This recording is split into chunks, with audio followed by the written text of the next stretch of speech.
Boy, there's so many things to see from your backyard on a nice dark night like this week's going to be. Hello, everybody. I'm Stargazer Mark here at the American Space Museum, and we're so glad you're with us to stay star curious. Every Monday, we bring you a program about what you can see from your own backyard, and there's all kinds of things you can see, of course, but you see more things when the moon is not shining bright in the sky. And that's happening this week as it's rising after midnight, going from last quarter to new phase.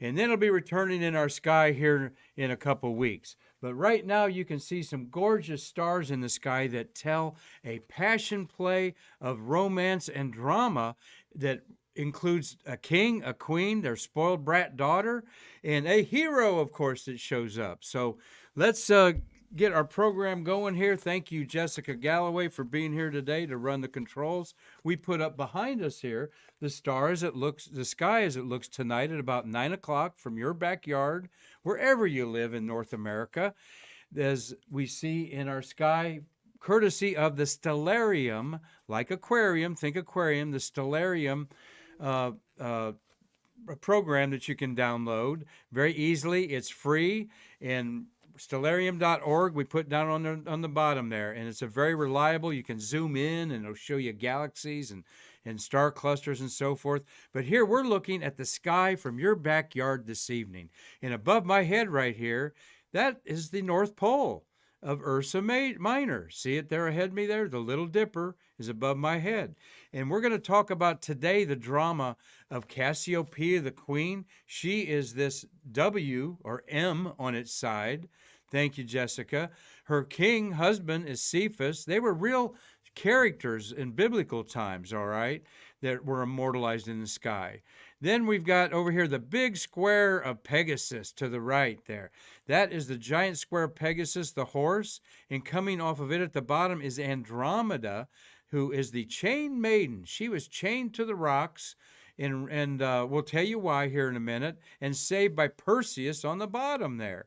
This is a wonderful story of mythology, and I tell people astronomy has so many interests and offshoots to it. In one, you could just be interested in mythology and want to trace out these constellations of mythic legends that are in the sky. Most of them, the Greek stories, a lot of them the Romans stole from the Greeks on there. But this is totally a Greek story of a passion play in the sky. And let's kick it off with the queen herself. Queen Cassiopeia. She was a queen of an area of we now call Ethiopia, quite possibly. And she and her, let me look up at the sky where she's at up there. There's so many hidden treasures of these in these constellations. But she was a very vain queen. She loved combing her hair, looking in the mirror, had rooms full of mirrors everywhere. And we're going to tell you why she's confined to a chair at the end of this wonderful story. Her doting husband, there is her Cassiopeia, is a very recognizable constellation.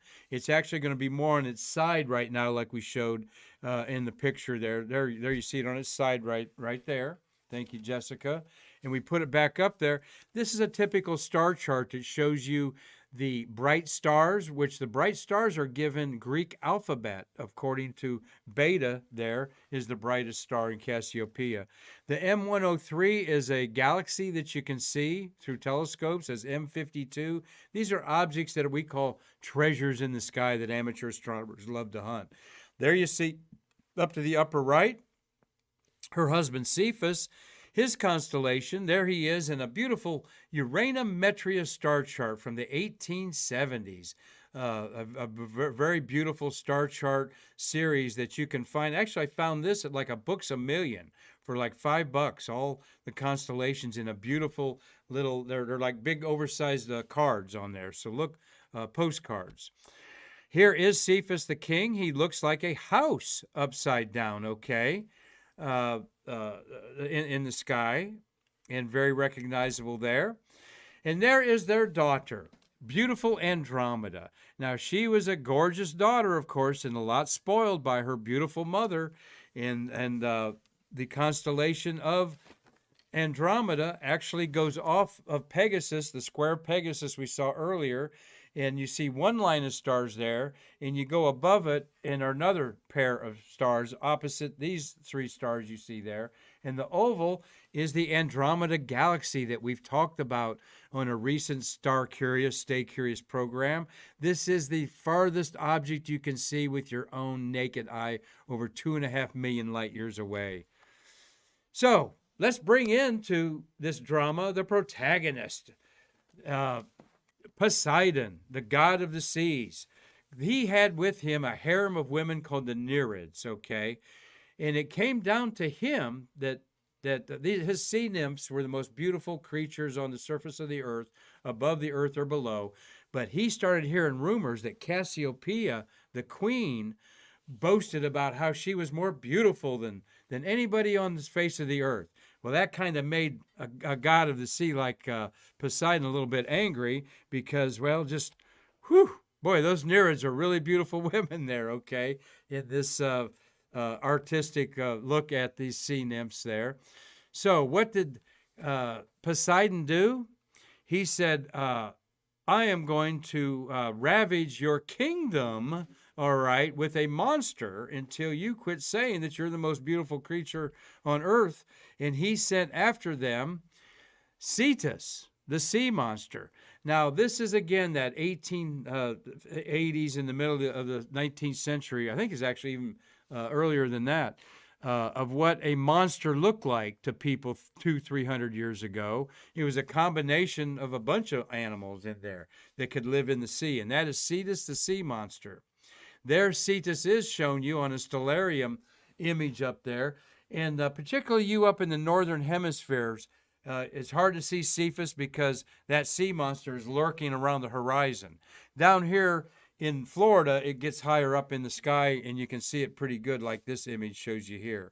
It's a rather large constellation with a lot of indistinct stars in it. Cetus the whale is what it's most commonly called also, but it's Cetus the sea monster. Well, it ravaged the kingdom of Cassiopeia and King Cephas to the point where, imagine this, they made a deal with Poseidon. Poseidon says, I'll stop if you give me your beautiful daughter Andromeda. So they did. Nice parents, right? So what did Poseidon do? He chained Andromeda to the rocks and ravaged her, all right? Well, now, and she was being ravaged by the sea monster, Cetus. Well, now we enter our hero, Perseus. And Perseus was the hero, Greek hero, who killed Medusa, the Gorgon that had a head of snakes. And you looked at her eyes and she turned you to stone. So he tricked her by her looking in a mirror, and she's the one that was off guard, and he cut her head off. So Perseus is always shown with the Gorgon's head in her arm there, and here is the Perseus Constellation. And over here at the top right, you see the W of Cassiopeia. All right, this is how it looks more in the springtime.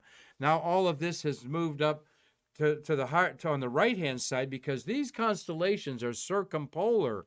They always circle Polaris right here, the North Star. And again, Polaris, the North Star, is not the brightest star, all right, but it is the last star in the handle of the Little Dipper over here, all right. But here's all of our players in the sky, and here's what it looks like, more like early fall than moving in closer to December. And Pegasus the horse, all right. There is that, again, these beautiful cards that if you can find them, collect them. He's flying upside down, all right, and his head goes off to the southwest from where the big square is, all right. And there is Pegasus. Again, another image showing you low to the horizon so you can get an idea. This is very big. But right now, you look directly overhead, you're going to see the square of Pegasus the horse. And that brings us back to the hero again, Perseus, coming to save the day as Andromeda is chained to a rock and being ravaged by this ugly-looking monster called Cetus. He's just killed the Gorgon, all right, Medusa, and he's got her head in his hand, and she's apparently still maybe alive with the snakes moving around and so forth on her head. and he comes in to save the day. There's Cetus the Monster, beautiful Andromeda, and here on the winged horse, Pegasus comes Perseus to save the day. And he turns Cetus into stone with the head of the Gorgon, Medusa. So, and guess what? That went over real good with the Cephas, with the king and queen, King Cephas and Queen Cassiopeia. They, in fact, as we say in old fairy tales, Andromeda and Perseus lived happily ever after. They had 6 children. That's another story for you there. But guess what happened to Andromeda? Andromeda's mother, Cephas, was confined, as this woodcut shows, in a chair to constantly go around the circle of the North Pole, and sometimes she's upside down being tortured, all right? So that is our wonderful Passion Play story of the Andromeda Perseus legend, one of the most recognizable of all mythological stories, and it's right up there in the sky. And again, I remind you with that beautiful picture of the Andromeda Galaxy that you could bring up there again, is up there in the sky. You can see the farthest object you can see with your naked eye, the Andromeda Galaxy, 2.5 million light years away, up there in the starry realm up there. Go check out our Stay Curious, Star Curious, from a week ago. Look at all of our database of our Stargazer MarQ shows, and you'll see quickly that we're showing you different things in the sky right now, simple things to see from your own backyard. So get with us next week and hear you another Star Curious tale to help you stay curious with me, Mark Marquette, all to bridge the space between us.